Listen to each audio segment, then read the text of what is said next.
All right, so this is a bodyweight squat. With this one, make sure to keep that weight at the heels, chest up, back straight. You'll notice I have a pretty wide foot stance. That's just because I can get lower that way. But in general, a wider foot stance is more glute and hamstring, and more narrow foot stance is more quad dominant. So just pick one depending on your goals and what works for you.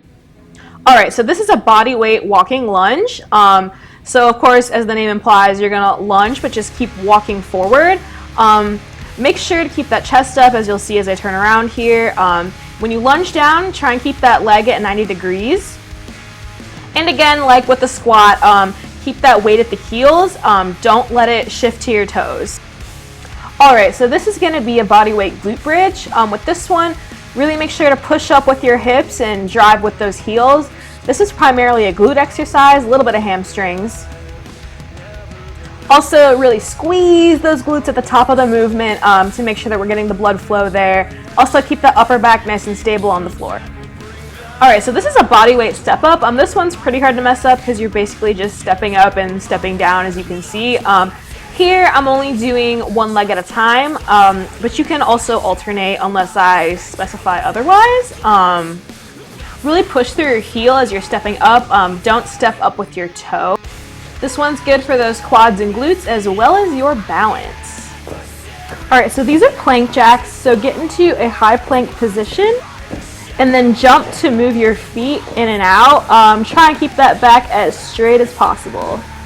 These are mountain climbers. Also get into a high plank position and then use your legs to drive your knees towards your chest.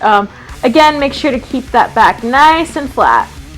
All right, so jump squat. So basically you do a bodyweight squat and then just jump at the top.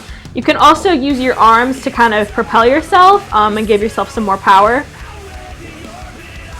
So these are burpees. Basically jump up, try and touch the sky, and then jump your legs back. You can add a push-up at the bottom if you want to. I really hate these. So these are reverse lunges. With these, make sure to keep your weight on that front leg. Weight at the heel also. These ones can be a little bit challenging if your balance isn't great. So starting out, I'd recommend holding on to something for support. All right, so these are calf raises. Not a whole lot to say here. Just make sure you're going slow and controlled and really squeezing those calf muscles at the top.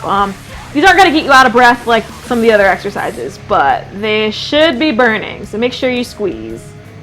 So these are fire hydrants. Get on your hands and knees about shoulder width apart, and then move that knee away from your midsection. You're gonna do these one side at a time.